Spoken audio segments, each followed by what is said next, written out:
Subscribe to my channel and hit the bell icon, so you never miss any video from my channel.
الحمد لله نحمده ونستعينه ونستغفره ونؤمن به ونتوكل عليه ونعوذ بالله من شرور أنفسنا ومن سيئات أعمالنا من يهده الله فلا مضل له ومن يضلل فلا هادي له وأشهد أن لا إله إلا الله وحده لا شريك له وأشهد أن محمدا عبده ورسوله أما بعد فإن خير الحديث كتاب الله وخير الهدي هدي محمد صلى الله عليه وسلم وشر الأمور محدثاتها وكل محدثة بدعة وكل بدعة ضلالة وكل ضلالة في النار. قال الله تعالى في كتابه المجيد: وإذ قال إبراهيم رب اجعل هذا بلدا آمنا وارزق أهله من الثمرات من آمن منهم بالله واليوم الآخر. وقال تعالى في موضع آخر: ومن قتل نفسا بغير نفس أو فساد في الأرض فكأنما قتل الناس جميعا ومن أحياها فكأنما أحيا الناس جميعا. تمام قسم کی حمد و ثنا کبریائی بڑائی اس رب العالمین کے لیے لائق و زیبا ہے جس رب العالمین کی توفیق سے ہم اور آپ ایک ایسے مذہب کے ماننے والے ہیں، ایک ایسے دین کے ماننے والے ہیں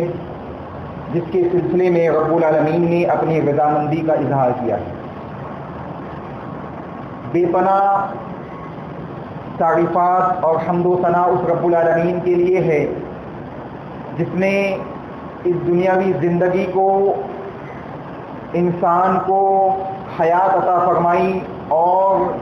یہ چیز بیان کر دی کہ لوگوں، ہم نے زندگی اور موت کو تمہاری آزمائش کے لیے بنایا ہے کہ تم میں سے کون شخص ایسا ہے جو بہترین عمل کرتا ہے، اچھے اعمال کو انجام دیتا ہے۔ تو زندگی اور موت کو اس رب العالمین نے ایک آزمائش بنا دیا کہ انسان اس آزمائش سے بچتے ہوئے اپنی دنیا کو اس آخرت کے لیے تیار کر لے۔ ان گنت درود و سلام ہو جناب محمد رسول اللہ صلی اللہ علیہ وسلم کی ذات گرامی پر، جن کو رب العالمین نے انبیاء کی مقدس جماعت کی سب سے آخری کڑی بنا کر اس دنیا فانی کے اندر مبعوث کیا، اور آپ صلی اللہ علیہ وسلم کو دنیا کے اندر موجود ہر شخصیت کے لیے آپ کی رسالت کو ماننا، آپ کو اپنا آئیڈیل ماننا لازم قرار دے دیا۔ جناب محمد رسول اللہ صلی اللہ علیہ وسلم کے اوپر، آپ کے آل کے اوپر، آپ کے اصحاب کے اوپر ان گنت درود و سلام ہو، اللہ کی ان گنت رحمتیں نازل ہوں۔ دوستو، بزرگوں، پردے میں بیٹھی ہوئی خواتین اسلام، میں آج اس خطبہ جمعہ کے اندر جس موضوع کے تحت کچھ باتیں آپ کے سامنے رکھنا چاہتا ہوں، وہ موضوع بڑا ہی اہم موضوع ہے، بڑا ہی حساس موضوع ہے۔ اپنی اہمیت، اپنی جگہ پہ وہ بہت اہمیت رکھتا ہے۔ وہ موضوع ہے امن و امان کی اہمیت اور اس کے اسباب۔ امن و امان کی اہمیت اور اس کے اسباب معاشرے کے اندر، ایک سوسائٹی کے اندر، ایک کنٹری کے اندر اور انٹرنیشنل لیول پہ امن و امان کی اہمیت کیا ہونی چاہیے، یہ اس کے قائم کرنے کے اسباب کیا ہیں، وہ کون سے طریقے ہیں جو جناب محمد رسول اللہ صلی اللہ علیہ وسلم نے امن و امان کے اپنائے ہیں، اور ایک ایسے معاشرے کو جو معاشرہ اپنے بچوں کو زمیندوز کرنے سے نہیں گھبراتا تھا، ایک ایسے معاشرے کو جس میں عورتوں کی کوئی اہمیت نہیں تھی، ایک ایسے معاشرے کو جو معبود کو، حقیقی معبود کو نہیں پہچانتا تھا، ایسے معاشرے کے اندر جناب محمد رسول اللہ صلی اللہ علیہ وسلم نے ایک ایسے اسلام کی بنیادی تعلیمات کو رکھ دیا کہ وہ معاشرہ سب سے بہترین معاشرہ بن گیا۔ وہ معاشرہ جو اپنے بچوں کو، اپنی بچیوں کو زمیندوز کرنے میں نہیں گھبرایا کرتا تھا، اللہ کے نبی جناب محمد رسول اللہ صلی اللہ علیہ وسلم کی خدمت میں حاضر ہو کر ایک صحابی بیان کرتے ہیں کہ اللہ کے نبی، دور جاہلیت میں اپنی بیوی سے ملنے کے بعد ایک لمبے سفر پہ چلے گیا۔ اس سفر سے واپس آیا تو میں نے ایک بچی کو اپنے گھر میں دیکھا، جو بچی ابھی معصوم تھی، ایک معصوم سی بچی تھی۔ اس معصوم بچی کو میں نے دیکھ کر اپنی بیوی سے سوال کیا کہ یہ بچی کون ہے؟ اس میری اہلیہ نے، اس بیوی نے اس خوف سے کہیں اس بچی کو دفنا نہ دیا جائے، اس بچی کو زندہ دفنا نہ دیا جائے، زندہ ختم نہ کر دیا جائے، اس بچی کو اپنی بچی قبول کرنے سے انکار کر دیا اور کہہ دیا کہ یہ پڑوسی کی بچی ہے، ہمارے گھر آنا جانا کرتی ہے، بڑی بہترین بچی ہے۔ وہ بچی جسے میں پڑوسی کی بچی سمجھتا، اس کے ساتھ کھیلتا، اٹھتا بیٹھتا، وہ میرے ساتھ کھانا کھاتی، مجھے ابا ابا بھی کہتی، اب میں اس سے بڑی الفت اور محبت کرنے لگا، یہاں تک کہ اگر وہ 24 گھنٹے میں سے کسی وقت میرے پاس موجود نہیں ہوتی تو مجھے بے چینی محسوس ہونے لگتی۔ اللہ کے نبی، میری اہلیہ نے، میری بیوی نے جب میری اس محبت اور الفت کو اس بچی کے ساتھ دیکھا اور یہ دیکھا کہ میں اس بچی سے مانوس ہو چکا ہوں، اس بچی کو اب کسی قسم کی تکلیف نہیں پہنچا سکتا ہوں، اس نے اس راز کو جو دبا دیا تھا اس نے میرے سامنے افشا کر دیا۔ اے میرے خادم، یہ وہی بچی ہے، یہ ہم دونوں کی بچی ہے، یہ میری بچی ہے، آپ کی بیٹی ہے۔ اس میری اہلیہ نے یہ بات رکھ دی اور میں اپنے اس جاہل معاشرے کے اندر اپنی ناک کو بچانے کے لیے اس بچی کو لے جا کر میں نے ایک گڑھے میں گاڑ دیا، زندہ دفنا دیا۔ اللہ کے نبی، میں اس بچی کو لے کے جاتا ہوں، وہ بچی کو اس کو دفنانے کے لیے گڑھا کھود رہا ہوں۔ اللہ کے نبی، وہ بچی، وہ ننھی سی بچی مجھ سے سوال کرتی ہے کہ اے ابا جان، یہ مجھے کس جگہ لے کے جا رہے؟ وہ صحابی رسول اپنی آنکھوں میں آنسو لے آتے ہیں۔ اللہ کے نبی جناب محمد رسول اللہ صلی اللہ علیہ وسلم رحمت للعالمین، آپ صلی اللہ علیہ وسلم کی آنکھوں سے آنسو بہنے لگتے ہیں، یہاں تک کہ آپ کی داڑھی کے بال گیلے ہو جاتے ہیں۔ وہ صحابی بیان کرتے ہیں اللہ کے نبی کہ اللہ رب العالمین میرے اس گناہ کو معاف کر دے گا، میرے اس گناہ کو معاف کر دے گا جو میں نے اپنی بچی کے ساتھ کیا تھا۔ اللہ کے نبی بیان کرتے ہیں کہ اسلام اپنے پہلے کے تمام گناہوں کو ختم کر دیتا ہے۔ اسلام ایک ایسا مذہب ہے کہ جب انسان اسے قبول کرتا ہے، اس کے دائرے عافیت میں داخل ہوتا ہے، اللہ رب العالمین پچھلے تمام گناہوں کو مٹا دیتا ہے، تمام گناہوں کو مٹا دیا جاتا ہے۔ تو ایک ایسا معاشرہ جس کے اندر اپنی اولادوں کی، اپنے معاشرے میں موجود خواتین کی کوئی اہمیت نہیں تھی، یہاں تک کہ لوگوں کو غلام اور اس قسم کے معاملات لوگوں کے ساتھ ظلم و ستم کے کیے جاتے تھے، غلاموں کے ساتھ اچھا سلوک نہیں کیا جاتا، معاشرے کے اندر موجود بڑے لوگ اپنے سے کم تک لوگوں کے ساتھ ظلم و ستم کرتے۔ ایسے معاشرے کے اندر محمد رسول اللہ صلی اللہ علیہ وسلم نے اسلام کی وہ تعلیمات رکھی، وہ تعلیمات کو پیش کیا، جس کے بعد ایک ایسا معاشرہ تشکیل ہوا، ایک ایسے معاشرے کا وجود ہوا کہ جس معاشرے کی، جس زمانے کی مثالیں آج بھی لوگ دیتے ہیں، چاہے وہ ایمان رکھنے والے لوگ ہو، چاہے وہ بے ایمان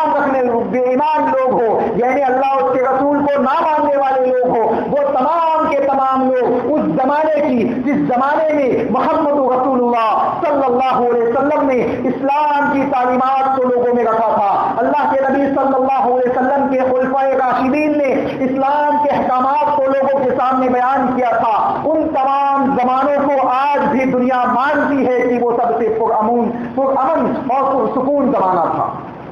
ہم ان زمانوں کا جائزہ لے سکتے ہیں، وہ زمانے اسلام سے پہلے جیسے تھے، اور اسلام کے ماننے والے جو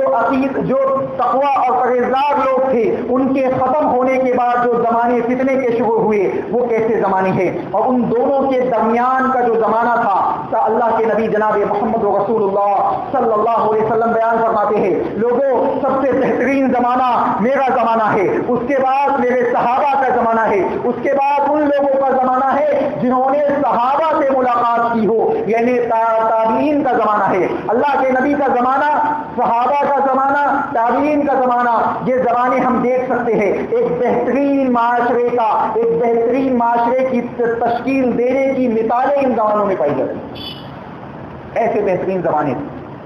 اللہ کے نبی جناب محمد رسول اللہ صلی اللہ علیہ وسلم نے جو بنیادی تعلیم دی ہے، وہ سب سے اہم چیز یہ ہے کہ امن و امان معاشرے کے اندر قائم اس وقت ہو سکتا ہے جب انسان اس معاشرے کے لوگوں کے ساتھ عدل و انصاف کا معاملہ کرے۔ عدل و انصاف امن و امان کو پیدا کرتا ہے، اور عدل و انصاف نہ ہونے کی وجہ سے معاشرہ تباہ و برباد ہو جاتا ہے۔ جب عدل و انصاف نہیں ہوگا، اللہ کے نبی جناب محمد رسول اللہ صلی اللہ علیہ وسلم کی خدمت میں ایک معاملہ آتا ہے، ایک واقعہ پیش ہوتا ہے، ایک خاتون کا معاملہ آتا ہے جو چوری کرتی ہے، اس کا معاملہ پیش کیا جاتا ہے محمد رسول اللہ صلی اللہ علیہ وسلم کی عدالت میں۔ اللہ کے نبی اس خاتون کے متعلق فیصلہ کرتے ہیں کہ اس کے ہاتھ کاٹ دیے جائے، اس کے ہاتھوں کو کاٹ دیا جائے. کیوں؟ کیونکہ اس نے اسلامی حدود کو کراس کیا ہے. صحابہ کے درمیان سیما گوئیاں ہونے لگتی ہے. اللہ کے نبی صلی اللہ علیہ وسلم کے ساتھی ہے، اللہ کے نبی کے صحابی ہے. وہ کہتے ہیں اللہ کے نبی، وہ اپنے درمیان باتیں کرنے لگتے ہیں کہ اگر اس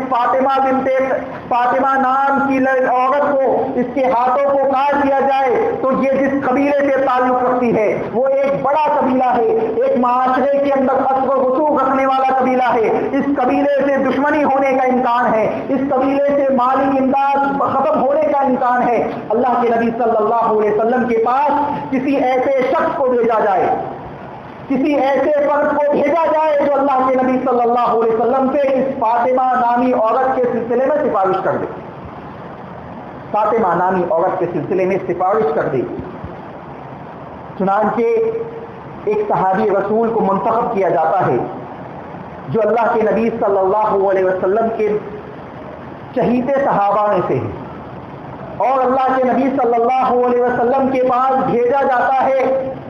اللہ کے نبی صلی اللہ علیہ وسلم کے پاس وہ صحابی اس عورت کی سفارش کرتے ہیں. اللہ کے نبی صلی اللہ علیہ وسلم بیان فرماتے ہیں، اے میرے ساتھی، اے میرے صحابی سنو، اگر یہ تو فاطمہ نام کی عورت ہے، اگر فاطمہ بنت محمد بھی یہ کام انجام دیتی تو اس کے بھی ہاتھوں کو کاٹ دیا جاتا. محمد رسول اللہ کی بیٹی بھی یہ کام انجام دیتی تو اس کے ہاتھوں کو بھی میں کاٹ دیتا. کیوں؟ کیونکہ مجھے اس معاشرے کے اندر امن و امان کو پیدا کرنا ہے، اس معاشرے کو ایک ایسا اسلامی معاشرہ بنانا ہے جو ایک دوسرے کے ساتھ عدل و انصاف کرنے والے ہو. پھر چاہے اس عدل میں اس کا بھائی کیوں نہ ہو، اس عدل کے خلاف اس کا بیٹا کیوں نہ ہو، اس کا باپ کیوں نہ ہو، اس کی والدہ کیوں نہ ہو، اس کی بیوی کیوں نہ ہو، کوئی بھی رشتہ کیوں نہ ہو، اگر عدل کے خلاف ہوئے تو وہ معاشرہ کبھی بھی وہ معاشرہ امن و امان والا معاشرہ نہیں بن سکتا. حضرت ابراہیم علیہ السلام نے جب بیت اللہ کو تعمیر کیا، اس کے بعد انہوں نے سب سے پہلی دعا اللہ رب العالمین سے جو کی، اللہ رب العالمین سے دعا کی، وَإِذْ قَالَ إِبْرَاهِيمُ رَبِّ اجْعَلْ هَٰذَا بَلَدًا آمِنًا. اے اللہ، جب اللہ رب العالمین نے اس قول کو نقل کیا ہے ابراہیم علیہ السلام سے کہ جب ابراہیم نے اپنے رب سے کہا کہ یا رب العالمین اس شہر کو امن و امان والا شہر بنا دے، اور وَارْزُقْ أَهْلَهُ مِنَ الثَّمَرَاتِ، اور اس شہر کے رہنے والے لوگوں کو تو رزق عطا فرما، مختلف انواع کے مختلف قسموں کے پھل فروٹ انہیں عطا فرما دے. اللہ کے نبی ابراہیم علیہ السلام نے اس معاشرے کے لیے، اس آنے والی قوم اور نسل کے لیے جو بیت اللہ کے ارد گرد رہنے والی تھی، جو مکہ کے اندر رہنے والے لوگ تھے، ایک دعا کی جس کے اثرات آج بھی ہم وہاں دیکھ سکتے ہیں. امن و امان،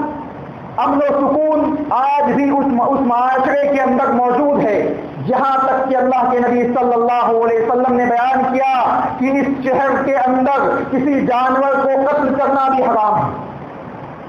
کسی درخت کو کاٹنا منع کیا گیا. اللہ کے نبی صلی اللہ علیہ وسلم سے صحابہ نے سوال کیا، اللہ کے نبی ایک گھاس ہے، اذخر نامی گھاس ہے جسے ہم استعمال کرتے ہیں، ہمارے کام میں آتی ہے، ہم اس سے اپنے گھروں کی چھت بناتے ہیں، قبروں میں ڈالنے کے لیے کام آتی ہے. اللہ کے نبی مختلف کاموں میں وہ آتی ہے، اللہ کے نبی اس کو کاٹنے کی اجازت دے دی. اللہ کے نبی صلی اللہ علیہ وسلم نے اس گھاس کو کاٹنے کی اجازت دے دی. تو اللہ کے نبی صلی اللہ علیہ وسلم نے اور حضرت ابراہیم کی دعاؤں کے نتیجے میں آج بھی ہم اس شہر کے اندر یہ چیز دیکھ سکتے ہیں جو امن و امان کا معاشرہ آج بھی وہاں موجود ہے. دوسری وجہ کیا ہے؟ جو قانون وہاں چلتا ہے وہ اسلامی قانون ہے اور اسلامی حدود کے اندر عدل و انصاف سے کام لیا جاتا ہے. آج دنیا کے بڑے بڑے ممالک کے ذمہ داران اس قانون کو ظالمانہ قانون کہتے ہیں. سعودی کے قانون کو ظالمانہ قانون کہتے ہیں، لیکن اگر آپ دل کی گہرائی سے انصاف کے ساتھ جائزہ لیجیے تو پتہ یہ چلے گا کہ دنیا کے وہ جتنے ممالک ہیں ان تمام ممالک کا جائزہ لے لیجیے، وہاں زناکاری، بدکاری، چوری، ڈکیتی، ظلم، قتل، غارت گیری یہ بالکل عام ہے۔ اور وہی جائزہ ہم سعودی میں لے لیں، جہاں اسلامی قانون نافذ ہے اس جگہ پہ لے لے، یقین جانیے آپ کو وہ معاملہ نہیں مل سکتا، اور اگر مل بھی گیا تو گنے چنے اتنے لوگ مل جائیں گے کہ آپ انہیں انگلیوں پہ گن لیں، ورنہ دوسرے ممالک کے اندر یہ چیزیں عام ہیں۔ اس کی وجہ کیا ہے؟ اس کی بہت بڑی وجہ یہ ہے کہ انسان اس ممالک میں عدل و انصاف کے ساتھ کام نہیں لیا جاتا۔ جو لوگ معاشرے کے اندر بڑے ہیں، اثر و رسوخ رکھتے ہیں، سوسائٹی کے اندر وقار رکھتے ہیں، ان کو چھوڑ دیا جاتا ہے، اور جو لوگ کمزور ہیں، کمزور طبقے کے ہیں، جو لوگ اپنے اس ممالک کے اندر کوئی اہمیت نہیں رکھتے، انہیں مختلف انداز سے ستایا جاتا ہے، ان کے اوپر ظلم و ستم کیا جاتا ہے، تو ایسے معاشرے کے اندر کبھی امن و امان قائم نہیں ہو سکتا۔ آگے بیان کیا گیا، اللہ کے نبی جناب محمد رسول اللہ صلی اللہ علیہ وسلم نے بیان کیا کہ من اصبح منکم معافا فی جسدہ آمنا فی سربہ عنده قوت یومہ فکأنما حیرت لہ الدنیا، کہ جس نے صبح سویرے جو شخص اٹھا اور اس حالت میں اٹھا کہ اس کا جسم، اس کی باڈی صحیح سلامت ہے، امن و امان کے ساتھ وہ اٹھا، اور ایک ایسے معاشرے کے اندر وہ اپنی زندگی گزارتا ہے جہاں پرسکون معاشرہ ہے، امن و امان والا معاشرہ، اور ساتھ میں اللہ کے نبی نے جو اہم چیز بیان کی کہ اس کی صحت بھی درست ہے، تو اس کے لیے فکأنما، تو گویا اس کے لیے اللہ رب العالمین نے حیرت لہ الدنیا، دنیا کی تمام چیزیں اس کے لیے جمع کر دی، اگر کہ اس کے پاس ایک دن کے کھانے کا ہی سامان کیوں نہ ہو، یعنی اگلے دن کے کھانے کا پتہ نہیں ہے، لیکن صبح کی ہے اس حالت میں کہ سکون کے ساتھ اور جسم صحیح سالم ہے، پرسکون معاشرے میں ہے، کسی قسم کی صحت کی پرابلم اسے نہیں ہے، اور کھانے کا مال رزق بھی اتنا کم ہے کہ صرف اس دن کے لیے ہے، اگلے دن کا پتہ نہیں ہے، تو اس شخص کے سلسلے میں اللہ کے نبی نے بیان کیا کہ اس شخص کا معاملہ ایسا ہے گویا دنیا کی تمام چیزیں اس کے پاس جمع کر دی گئی، یعنی دنیا کی تمام نعمتیں اللہ نے اسے دے دی ہے۔ اندازہ لگائیے امن و سکون، امن و امان معاشرے کے اندر کتنی اہمیت رکھتا ہے کہ اگر انسان کے پاس کھانے کا پتہ نہیں ہے، اگلے دن کے رزق کا انتظام بھی نہیں ہے، اس کا جسم صحیح ہے، اس کی باڈی صحیح ہے، اور وہ معاشرے کے اندر امن و امان کے ساتھ رہ سکتا ہے، تو ایسے شخص کے سلسلے میں، ایسے معاشرے کے لوگوں کے سلسلے میں محمد رسول اللہ صلی اللہ علیہ وسلم نے بیان کیا، لوگوں دنیا کی تمام نعمتیں اس کے قدموں میں جمع کر دی گئی، اس کا معاملہ گویا ایسا ہے کہ دنیا کی تمام نعمتیں اس کے قدموں میں جمع کر دی۔ یہ امن و امان کی اہمیت ہے، آج معاشرے کے اندر اس کی بڑی اہمیت ہے، اور ہمارے معاشرے کے اندر اسے پیدا کرنے کی ضرورت ہے۔ اللہ رب العالمین ہمیں اس کی توفیق عطا فرمائے۔ دوسرے مقام پہ اللہ رب العالمین نے اپنی عبادت کے ساتھ اس امن و امان کو جوڑا ہے۔ اللہ رب العالمین نے بیان کیا فَلْيَعْبُدُوا رَبَّ هَذَا الْبَيْتِ الَّذِي أَطْعَمَهُم مِّن جُوعٍ وَآمَنَهُم مِّن خَوْفٍ، لوگوں اس بیت اللہ کے گھر، اس بیت اللہ کے رب کی عبادت کرو، یعنی اللہ کی عبادت کرو جس نے تمہیں بھوک کے عالم میں کھانا کھلایا۔ جب تم بھوکے ہوتے ہو تو رب العالمین تمہیں کھانا کھلاتا ہے، اس رب کی تم عبادت کرو۔ پتہ یہ چلا کہ معاشرے کے اندر امن و امان ختم ہونے کی ایک اہم وجہ یہ بھی ہے کہ اللہ کی عبادت کو چھوڑ کر دوسرے کی عبادت کی جائے گی۔ جب اللہ کی عبادات کو چھوڑ دیا جائے گا، اللہ کے ساتھ دوسروں کو شریک کیا جانے لگے گا، تو معاشرے کے اندر امن و امان قائم نہیں ہو سکتا۔ اور وہ رب العالمین کون سی ذات ہے؟ اطعمہم من جوع، کہ جب بھوکے ہوتے ہو، جب پیاسے ہوتے ہو، جب کھانے کو کوئی چیز نہیں ہوتی ہے، تو وہ رب تمہیں عطا کرتا ہے۔ اس رب نے تمہیں عطا کیا، اس نے دیا، آج بھی دیتا ہے اور پچھلی قوموں کو بھی دیا ہے، اور قیامت تک آنے والی ہر شخصیت کو، چاہے وہ ظلم کرنے والی ہو یا مظلوم ہو، ہر ایک کو رزق عطا کرنے والا رب العالمین، اس نے وعدہ کیا ہے رزق دینے کا۔ لیکن اس سے جب انسان اللہ کو چھوڑ کر دوسروں کی عبادت کرتا ہے تو امن و امان معاشرے سے ختم ہوتا چلا جاتا ہے، امن و امان کی جڑیں کٹنے لگتی ہے۔ اللہ رب العالمین نے آگے بیان کیا وَآمَنَهُم مِّنْ خَوْفٍ، اور جس نے تمہیں خوف سے نکال کر امان عطا کیا، سکون کی زندگی عطا کی، ایسے معاشرے کے اندر تمہاری تشکیل کی جو معاشرہ اپنی بدکاریوں اور بدفعلیوں کے سلسلے میں مشہور معاشرہ تھا، دنیا کے اندر جانا جاتا تھا، اس معاشرے کو اللہ رب العالمین نے اسلام کے ذریعے پرامن بنا دیا۔ ایسے معاشرے کے اللہ رب العالمین نے محمد رسول اللہ صلی اللہ علیہ وسلم کی ذات گرامی کے ذریعے اس کی تشکیل دی، اور جس کی مثالیں آج بھی دنیا دیتی ہے۔ تیسری چیز جو بیان کی گئی، صحیح مسلم کی حدیث کے اندر اللہ کے نبی جناب محمد رسول اللہ صلی اللہ علیہ وسلم نے بیان کیا ان دماءکم واموالکم حرام علیکم کحرمت یومکم ھذا فی بلدی ھذا، کہ لوگوں بے شک یقیناً تمہارا مال، تمہارا خون حرام ہے تم پر، یعنی تم ایک دوسرے کے مال کو ڈاکہ نہیں ڈال سکتے، یا تمہارے مال کے اوپر کوئی ڈاکہ ڈالیں یہ جائز نہیں ہے کسی کے لیے، کسی ایمان والے کے مال پر، اس کے خون پر، اور اسی طرح وَحَرَامٌ عَلَيْكُمْ كَحُرْمَةِ يَوْمِكُمْ هَذَا فِي بَلَدِ هَذَا، کہ لوگوں اس دن کی طرح اللہ کے نبی صلی اللہ علیہ وسلم نے حجۃ الوداع کے موقع پہ یہ خطبہ بیان کیا، یعنی جس دن 9 عرفہ کے دن اللہ کے نبی نے بیان کیا کہ اس دن کی، جس طرح اس دن کی حرمت ہے، اس جگہ کی حرمت ہے، مکہ کی حرمت ہے، اسی طرح تمہارے خون کی حرمت ہے، تمہارے مالوں کی حرمت ہے، کہ تمہارے مال کو کوئی ناحق نہیں دبا سکتا، تمہارے خون کو کوئی ناحق نہیں دبا سکتا، تمہارے خون کو کوئی ناحق نہیں بہا سکتا۔ یہ اللہ کے نبی جناب محمد رسول اللہ صلی اللہ علیہ وسلم نے ان چیزوں کو کیوں بیان کیا، اور یہ چیزیں ایک اسلامی معاشرے کے اندر کب پیدا ہو سکتی ہے؟ یہ جب پیدا ہو سکتی ہے جب انسان اسلامی معاشرے کے اندر رہنے والے ایمان والے بھائی اپنے آپ کو صحیح طور پہ ایمان کے اندر داخل کرے،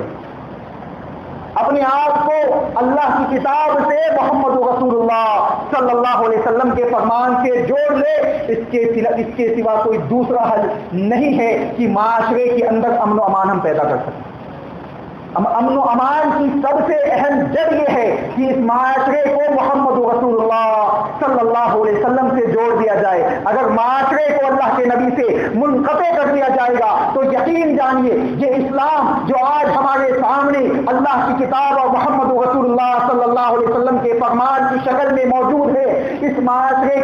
معاشرے کے اندر موجود اس اسلام کو ختم کر دیا جائے گا اگر اللہ کے نبی صلی اللہ علیہ وسلم سے اس کو نہ جوڑا جائے، صحابہ سے اس کو نہ جوڑا جائے، تو یہ معاشرہ، یہ اسلام ختم ہو جاتا ہے، اور اس معاشرے کے اندر موجود لوگوں کے اوپر کبھی بھی امن و امان قائم نہیں ہو سکتا۔ اللہ رب العالمین نے بیان کیا من قتل نفسا بغیر نفس، لوگوں اگر اس سرزمین کے اوپر کسی شخص نے، کسی انسان نے کسی دوسرے انسان کو ناحق قتل کیا، ناحق اس کو قتل کر دیا گیا، ظلماً قتل کر دیا گیا، فقتل الناس جميعا، دو چیزیں بیان کی گئی، اور اس کے بعد ایک ایسا جملہ بیان کیا کہ معاشرے کی زمین کے اوپر موجود تمام لوگوں کو بھی ختم کر دیا جائے، تو یہ دونوں چیزیں اس کے مقابلے میں بھاگی ہیں۔ کون سی دو چیزیں ہیں؟ اللہ رب العالمین نے آیت کریمہ سورہ مائدہ کے اندر اللہ رب العالمین نے بیان کیا من قتل نفسا بغیر نفس او فساد فی الارض فکأنما قتل الناس جميعا، لوگوں جس نے کسی انسان کو ناحق قتل کیا یا کسی زمین میں فساد پھیلایا، دو چیزیں بیان کی، کسی انسان کو ناحق قتل کیا یا زمین میں فساد پھیلایا، تو ایسا شخص جس نے زمین میں فساد پھیلایا ہو یا کسی انسان کو ناحق قتل کیا ہو فَكَأَنَّمَا قَتَلَ النَّاسَ جَمِيعًا، تو گویا اس نے زمین کے تمام لوگوں کو قتل کر دیا، پوری انسانیت کا خاتمہ کر دیا ہے۔ کیسے خاتمہ کر دیا؟ کہ جب عدل و انصاف ختم ہوگا تو امن و امان قائم نہیں ہو سکتا۔ جب انسان کسی کو ناحق قتل کرے گا، چاہے وہ معاشرتی لیول پہ ہو چاہے کسی بھی لیول پہ ہو، اگر کسی کو ناحق قتل کیا جائے گا تو معاشرے کے اندر سکون نہیں ہو سکتا، امان پیدا نہیں ہو سکتا۔ اور ایسے شخص کے سلسلے میں اللہ رب العالمین نے بیان کیا، گویا اس نے پوری انسانیت کو ختم کر دیا۔ ٹھیک اسی طرح اللہ رب العالمین نے دوسری چیز جو بیان کی کہ ایسا شخص جو زمین کے اندر فساد پھیلائے، فساد کو برپا کرے، لوگوں کو ایک دوسرے کے خلاف بھڑکائے، لوگوں کے دلوں میں بدگمانیاں پیدا کرے کسی کے سلسلے میں، ایسا شخص جو معاشرے کے اندر ایک دوسرے کے سلسلے میں غیبتیں کرے، یہ معاشرے کو فساد میں مبتلا کرنے والی چیزیں ہیں۔ جھوٹ کو پھیلائے، یہ معاشرے کے اندر عام، ہمارے معاشرے کے اندر جو سب سے عام چیز اور سب سے ہلکی چیز ہم جسے سمجھتے ہیں وہ جھوٹ ہے۔ سب سے ہلکی چیز ہم سمجھتے ہیں جھوٹ، بہت آسانی سے ہم کسی بھی جھوٹ کو اپنی زبان سے نکال دیتے ہیں اور یہ سمجھتے ہیں کہ ہم نے کچھ کیا ہی نہیں ہے، کوئی ایسا کام ہی نہیں کیا ہے جو بہت گناہ کا ہو، اتنے آسانی سے ہم جھوٹ بول دیتے ہیں۔ چھوٹے سے بچے سے لے کے بڑے سے بڑے ایجڈ لوگوں کا جائزہ ہم لے سکتے ہیں کہ چھوٹی بڑی ہر بات میں جھوٹ کا چلن عام ہے۔ تو اندازہ لگائیے جب معاشرے کے اندر اس قسم کے فسادات پھیلانے والے اعمال کو ہم ایمان رکھنے والے لوگ انجام دیں گے تو معاشرہ کیسے پرسکون ہو سکتا ہے؟ آپ اللہ کو مانتے ہیں، رسول اللہ کو مانتے ہیں، اللہ کی کتاب کو مانتے ہیں، رسول اللہ کے فرمان کو مانتے ہیں اور فساد پھیلانے والے کاموں کو بھی انجام دیتے ہیں، ناحق کسی کو قتل بھی کرتے ہیں، تو یقین جانیے یہ معاشرہ کبھی بھی کامیاب نہیں ہو سکتا، کبھی بھی پرسکون نہیں ہو سکتا۔ آپ ایمان رکھنے والے ہیں، دھوکہ دینا عام بات ہے مسلمانوں کے لیے، کسی کے سلسلے میں بغض و حسد کسی دوسرے کے دل میں پیدا کرنا، سازش کرنا عام بات ہے، چاہے وہ مردوں کا معاشرہ ہو یا خواتین اسلام کا معاشرہ ہو، ہم جائزہ لے سکتے ہیں۔ ہر ایک یہ چاہتا ہے کہ میں آگے والے کو برا ثابت کر دوں لوگوں کے سامنے اور خود لوگوں کی نظر میں اونچا بن جاؤں۔ اللہ کے لیے ذرا سوچئے، آپ لوگوں کی نظر میں بڑے تو بن سکتے ہیں دوسرے کو غلط ثابت کر کے، دوسرے کے سلسلے میں بدگمانی پیدا کرنے کے بعد آپ لوگوں کی نظروں میں تو اونچا بن سکتے ہیں، لیکن کیا وہ رب العالمین جو عرش معلیٰ پہ مستوی ہے وہ آپ کے اعمال سے واقف نہیں ہے؟ کیا وہ رب العالمین نہیں جانتا ہے کہ آپ کے دلوں کے اندر کون سا بغض و حسد بھرا ہوا ہے کسی کے سلسلے میں؟ تو اگر اس قسم کے معاملات، چاہے وہ مردوں کی جماعت ہو یا عورتوں کی جماعت ہو، اس قسم کے معاملات پائے جائیں گے تو نہ کسی گھر میں سکون پیدا ہو سکتا ہے، نہ کسی معاشرے کے اندر سکون ہو سکتا ہے، نہ کسی سوسائٹی اور سٹی کے اندر سکون ہو سکتا ہے، نہ کسی ملک اور انٹرنیشنل لیول پہ کبھی سکون پیدا نہیں ہو سکتا جب تک ایمان والوں کے درمیان سے اس قسم کے فساد پھیلانے والی باتیں ختم نہ ہو جائیں۔ اور ہم بڑا آسان سمجھتے ہیں، اللہ کے نبی جناب محمد رسول اللہ صلی اللہ علیہ وسلم نے تمام گناہوں کی ماں، تمام گناہوں کو پیدا کرنے والی چیز اگر کسی چیز کو بتایا ہے، ماں کا درجہ کیوں مقام اور مرتبہ اونچا ہے؟ وہ بچے کو جنم دیتی ہے، بچے کو 9 مہینے تک اپنے جسم کے اندر اپنے خون سے سیچتی ہے، اپنے خون سے رزق دیتی ہے، اپنے خون سے اس بچے کو اور پیدا ہونے کے بعد بھی اس کو اپنے سینے سے لگا کر دودھ پلاتی ہے، اپنا خون دودھ بنا کے پلاتی ہے۔ اس ماں کی اہمیت اسی لیے اسلام کے اندر اس کا مقام و مرتبہ ہے۔ تو اس ماں، اس گناہ کو تمام گناہوں کی ماں کیوں بتایا گیا؟ کہ یہ گناہ تمام گناہوں کا جڑ ہے، تمام گناہوں کی جڑ ہے۔ اللہ کے نبی صلی اللہ علیہ وسلم کے پاس صحابی آتے ہیں، اللہ کے نبی، معاشرے کے اندر، ماحول کے اندر، اس دنیا میں کوئی ایسا گناہ نہیں ہے جو میں نے نہ کیا ہو، جھوٹ، چوری، زنا، ڈاکہ زنی، ہر قسم کا گناہ اللہ کے نبی میں نے کر دیا ہے، مجھے کوئی ایسا عمل بتائیے کہ ان تمام گناہوں سے میں بچ جاؤں، کوئی ایسا عمل بتا دیجئے جو تمام گناہوں سے مجھے بچا لے۔ اللہ کے نبی کوئی ایسا عمل بتا دیجئے. صحابی نے سوچا کہ کوئی بہت بڑا عمل ہوگا جو ان تمام گناہوں سے بچا دے. اللہ کے نبی نے جو چھوٹا سا جملہ کہا, اے میرے صحابی جھوٹ بولنا چھوڑ دو, اے میرے صحابی جھوٹ بولنا چھوڑ دو, معاشرے سے فساد ختم ہو جائے گا, تم زمین کے لوگوں کو ہلاک کرنے سے بچ جاؤ گے, تم جھوٹ بولنا چھوڑ دو. وہ صحابی نکلتے ہیں اللہ کے نبی کے پاس سے, کہتے یہ تو بہت معمولی بات ہے, جھوٹ بولنا چھوڑنا ہے بس. دل کرتا ہے کہ چلو زنا کرتے ہیں, زنا کے اڈے تک پہنچتے ہیں, دل میں خیال آتا ہے کہ کہیں محمد رسول اللہ سوال نہ کر لے کہ تو نے کون سا گناہ انجام دیا ہے, جھوٹ بولنا پڑے گا, زنا سے بچ جاتے. شراب پینے کا دل ہوتا ہے, اللہ کے نبی کا خیال آتا ہے کہ اللہ کے نبی کہیں سوال نہ کر لے, یا معاشرے کے اندر کوئی دوسرا شخص سوال نہ کر لے کہ کیا تو نے شراب پی ہے, مجھے جھوٹ بولنا پڑے گا. آج ہم بڑے آسانی سے اپنی زبان سے نکال دیتے ہیں, بڑے آسانی سے معاشرے کے اندر جھوٹ کو پھیلایا جاتا ہے. اللہ رب العالمین نے ان دونوں چیزوں کو, جو معاشرے کے اندر فساد پیدا کرنے والے اعمال ہیں اور کسی کو ناحق قتل کرنا, ان دونوں چیزوں کے سلسلے میں اللہ نے بیان کیا فَكَأَنَّمَا قَتَلَ النَّاسَ جَمِيعًا, کہ گویا اس نے دنیا کے تمام لوگوں کو قتل کر دیا. اندازہ لگائیے, ناحق قتل کرنے والا بھی دنیا کے تمام لوگوں کو قتل کر رہا ہے, اور زمین میں معاشرے کے اندر فساد پھیلانے والے اعمال جس سے انسان فساد پھیلاتا ہے. فساد کیسے پھیلتا ہے؟ ہمارے اعمالوں کی وجہ سے فساد پھیلتا ہے, ہمارے اپنے اعمال کی وجہ سے فساد پھیلتا ہے. اگر ہم جھوٹ بولنا چھوڑ دیں, دھوکہ دڑی چھوڑ دیں, کسی کے سلسلے میں سازشیں کرنا چھوڑ دیں, تو فساد کبھی نہیں پھیل سکتا معاشرے کے اندر, کبھی فساد نہیں پھیل سکتا. لیکن ہمارے معاشرے کے اندر ایک ذہن یہ بنا ہوا ہے کہ اپنی کرسی کو اونچی کرنا ہے تو دوسرے کو نیچے گرا دو, دوسرے کے سلسلے میں جو اپنے سے بڑا ہے اس کے دل میں بغض و حسد پیدا کر دو, ہم خود بخود اونچے ہو جائیں. یقیناً آپ اونچے ہو سکتے ہیں دنیا میں. ایسے شخص کو اللہ کے نبی صلی اللہ علیہ وسلم کی وہ حدیث یاد رکھنی چاہیے. اللہ کے نبی صلی اللہ علیہ وسلم نے بیان کیا, کوئی شخص میرے پاس فیصلہ لے کے آئے,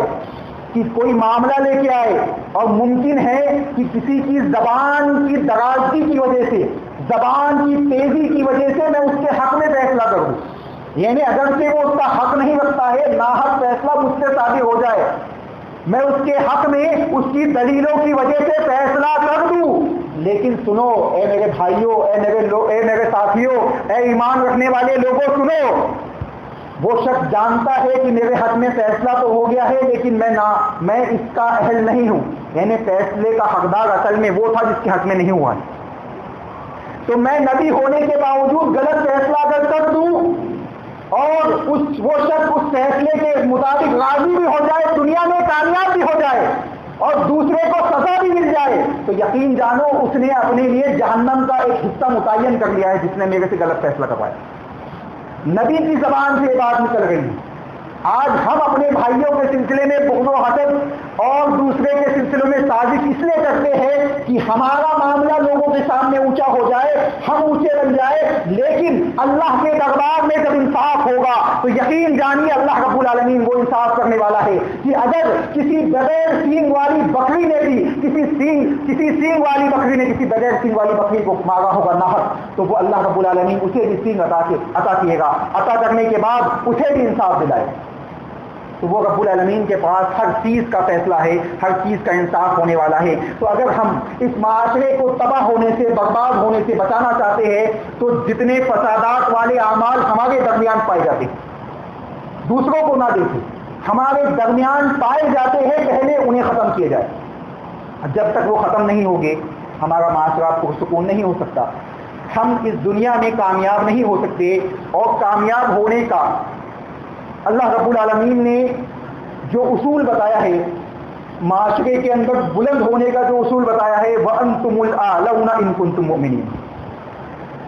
کہ لوگوں تم سربلند ہوگے, تم ہی کامیاب اور بلندی پہ فائز ہونے والی قوم تمہاری ہی ہوگی اگر تم مومن بن جاؤ, اگر تم ایمان والے بن جاؤ تو یقین جانو تمہارے علاوہ کوئی بلندی نہیں پا سکتا, تمہیں کوئی نیچا نہیں کر سکتا. دنیا ایک طرف ہو جائے, تم ایمان والے ہونے کے باوجود تمہیں کوئی جھکا نہیں سکتا. کیوں؟ کیونکہ تم نے اللہ کی کتاب کو تھام لیا ہے, محمد رسول اللہ صلی اللہ علیہ وسلم کے فرمان کو تھام لیا ہے. تو ایسا شخص کبھی بھی ناکام نہیں ہو سکتا جو حقیقی طور پہ ایمان کو اپنے دل و دماغ کے اندر بٹھا لے. آگے دوسری آیت کریمہ کے اندر اللہ رب العالمین نے مزید ایک ایسی چیز بیان کی کہ کسی ناحق قتل کو, کسی مومن کے ناحق قتل کی سزا اللہ رب العالمین نے بیان کی کہ 5 طریقوں سے اللہ رب العالمین کا غضب نازل ہوتا ہے. وَمَن يَقْتُلْ مُؤْمِنًا مُتَعَمِّدًا فَجَزَاؤُهُ جَهَنَّمُ, کہ جو شخص کسی مومن کو متعمداً جان بوجھ کے قتل کرتا ہے. ابھی پچھلے آیت کریمہ کے اندر 2 چیزیں آپ کے سامنے بیان کی گئی کہ ایک قتل ناحق اور دوسرا زمین کے اندر فساد پھیلانا. یہ دونوں ہی معاشرے کو تباہ کر دیتے ہیں. دوسری چیز مومن کو جان بوجھ کے قتل کرنا, یہ بھی معاشرے کو تباہ کر دیتے, معاشرے کے اندر فساد پھیلاتا ہے. فَجَزَاؤُهُ جَهَنَّمُ خَالِدًا فِيهَا, اور ایسے شخص کی سزا کیا ہے؟ ایک تو اسے جہنم میں ڈالا جائے گا. پہلی وحید اللہ رب العالمین نے جو آیت کریمہ کے اندر نازل کی کہ پہلی چیز کہ اسے جہنم میں ڈالا جائے گا. دوسری چیز خالداً فیہا, وہ اس جہنم کے اندر ہمیشہ رہے گا, اسے کبھی نکالا نہیں جائے گا. فَجَزَاؤُهُ جَهَنَّمُ وَغَضِبَ اللَّهُ عَلَيْهِ وَلَعَنَهُ, اللہ کا غضب اس پہ نازل ہوگا, اللہ کی لعنت اس پہ نازل ہوگی, اللہ کی رحمت سے اسے دور کر دیا جائے. ایسے لوگوں کو جو ایمان والوں کو ناحق قتل کرے, اللہ رب العالمین ان کے لیے جہنم کا دائمی عذاب, اس کے مزدہ کو اللہ رب العالمین نے بیان کر دیا ہے. اللہ رب العالمین ہمیں اسلام کی صحیح سمجھ عطا فرمائے. اللہ رب العالمین ہمیں اللہ رب العالمین نے جو لعنت والے کام بیان کیے ہیں ان تمام کاموں سے ہم تمام کو محفوظ رکھ لے. اللہ رب العالمین ہم تمام کو وہ کام انجام دینے کی توفیق عطا فرمائے جس پہ اللہ رب العالمین کا انعام ہوا ہے, اللہ رب العالمین کے رحمت کے مستحق بن سکتے ہیں اللہ رب العالمین. اور اللہ نے آگے بیان کیا وَأَعَدَّ لَهُ عَذَابًا عَظِيمًا, اور ایسے شخص سے میں نے وعدہ کر دیا ہے کہ اس کے لیے دردناک عذاب ہے آخرت میں. ایسا شخص بخشا نہیں جائے گا. اللہ رب العالمین ہمارے معاشرے کو ایک پرسکون امن و امان والا معاشرہ بنا دے, اور ہمیں جو ہم اپنے آپ کو مسلمان کہتے ہیں, ایمان والے کہتے ہیں, ہم تمام کو اللہ رب العالمین صحیح دین کی سمجھ عطا فرمائے جو اللہ کی کتاب میں موجود ہے, محمد رسول اللہ صلی اللہ علیہ وسلم کے فرمان میں موجود ہے. کیونکہ اگر ان دونوں کو چھوڑ کر اگر انسان دین کی تلاش کرتا ہے تو وہ گمراہی کے راستے پہ چلا جائے. ان دونوں کو جب تک پکڑو گے, ان دونوں کو جب تک پکڑ کے رکھو گے, جب تک گمراہ نہیں ہو سکتے. اللہ کے نبی جناب محمد رسول اللہ صلی اللہ علیہ وسلم بیان فرماتے ہیں, لوگوں ترکت فیکم امرین لن تضلوا ما تمسکتم بہما کتاب اللہ والسنتی, لوگوں تم گمراہ نہیں ہو سکتے جب تک ان 2 چیزوں کو تھامے رکھو گے, ان دونوں چیزوں کو پکڑ کے رکھو گے جن کو میں چھوڑے جا رہا ہوں, اللہ کی کتاب کو اور میری سنت کو. ان کو پکڑ لو گے تو کبھی گمراہ نہیں ہو سکتے. دوسری حدیث کے اندر جو صحیح مسلم کے اندر موجود ہے, اللہ کے نبی نے بیان کیا ان کو اپنے دانتوں سے مضبوطی سے پکڑ لو. یعنی یہ جو دانت ہوتے ہیں, انسان جب کوئی مضبوط چیز سے نہیں کھل پاتی ہے تو وہ کوشش کرتا ہے کہ دانتوں سے کھول لو. تو اللہ کے نبی نے اتنے سخت الفاظ ہے کہ ان دونوں کو اپنے دانتوں سے مضبوطی سے پکڑ لو. اگر تم یقیناً میں حقیقت میں کامیاب ہونا چاہتے ہو, وَأَنْتُمُ الْأَعْلَوْنَ إِن كُنتُم مُؤْمِنِينَ کے تحت تم مستحق بننا چاہتے ہو, تو لوگوں ان دونوں کو مضبوطی سے پکڑ لو, تم اعلیٰ ہو جاؤ گے, تم مومن بن جاؤ گے اور تم معاشرے کے اندر سربلند ہو جاؤ گے. اللہ رب العالمین ہمیں دین کی صحیح سمجھ عطا فرمائے, اس کے مطابق اپنی زندگی گزارنے کی توفیق عطا فرمائے. ہمارے معاشرے کے اندر عدل و انصاف کو پیدا کر دے, ہمارے ملک کے اندر امن و سکون کو پیدا کر دے, ہماری سوسائٹی کے اندر امن و سکون کو پیدا کر دے. اللہ رب العالمین دنیا کے اندر جہاں جہاں مسلمانوں کے اوپر ظلم و ستم ہو رہا ہے, اللہ ان کی تو غیبی مدد فرما. اے اللہ تو ان کے لیے امن و امان کا امن و سکون کی جگہ کو فراہم کر دے. اے اللہ ان کے لیے تو زمین کو وسیع کر دے اور اللہ ظالموں کے لیے زمین کو تنگ کر دے. اے اللہ یا تو انہیں ہدایت عطا فرما دے یا انہیں اس دنیا سے تباہ نیست و نابود کر دے. اے اللہ ہمارے گناہوں کو معاف فرما دے. اے اللہ ہمارے گناہوں کو معاف فرما دے. اے اللہ ہمارے گناہوں کو معاف فرما دے. اے اللہ ہم پہ وہ بوجھ نہ ڈالنا جو اس سے پہلے کی امتوں کے اوپر تو نہ ڈالے. اے اللہ دوسری قوموں کے اوپر ہماری مدد فرما. اے اللہ مدد فرما. اے اللہ غیبی طور پہ تیری مدد کے ہم مستحق ہے. اے اللہ ہمارا ایمان ہمارا تقوی ہماری پرہیزگاری اس لائق نہیں کہ ہم اس کے وسیلے سے تجھ سے کچھ مانگ سکے. اے اللہ ہمارے اعمال اس لائق نہیں کہ ہم اس کو سامنے رکھ کے تجھ سے کچھ سوال کر سکے. اے اللہ تو اپنی رحمتوں کے تحت اپنی رحمت کا مستحق بناتے ہوئے ہمارے گناہوں کو معاف کر دے اور ہمارے معاشرے کو ایک سکون والا معاشرہ ایک پرسکون معاشرہ بنا دے اور ہمارے ہاتھوں کو ہماری زبانوں کو ہمارے جسم کے اعضاؤں کو فساد کے کاموں سے بدعمالیوں کے کاموں سے اللہ اس کے رسول کی نافرمانی والے کاموں سے بچا لے. اے اللہ ہم تمام کو دین کی صحیح سمجھ عطا فرما اس کے مطابق اپنی زندگی گزارنے کی توفیق عطا فرما. ربنا تقبل منا انك انت السميع العليم وتب علينا انك انت التواب الرحيم برحمتك يا ارحم الراحمين.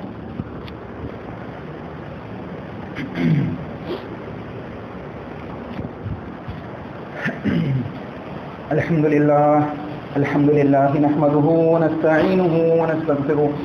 ونؤمن به ونتوكل عليه ونعوذ بالله من شرور أنفسنا ومن سيئات أعمالنا من يهده الله فلا مضل له ومن يضلل فلا هادي له وأشهد أن لا إله إلا الله وحده لا شريك له وأشهد أن محمدا عبده ورسوله أما بعد. أعوذ بالله من الشيطان الرجيم. بسم الله الرحمن الرحيم. إن الله وملائكته يصلون على النبي يا أيها الذين آمنوا صلوا عليه وسلموا تسليما. اللهم صل على محمد وعلى آل محمد كما صليت على إبراهيم وعلى آل إبراهيم إنك حميد مجيد. اللهم بارك على محمد وعلى آل محمد كما باركت على إبراهيم وعلى آل إبراهيم إنك حميد مجيد. عباد الله رحمكم الله إن الله يأمر بالعدل والإحسان وإيتاء ذي القربى وينهى عن الفحشاء والمنكر والبغي يعظكم لعلكم تذكرون. قوموا إلى الصلاة.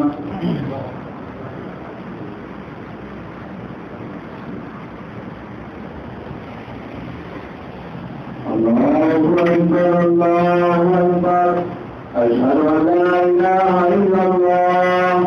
أشهد أن محمدا رسول الله حي على الصلاة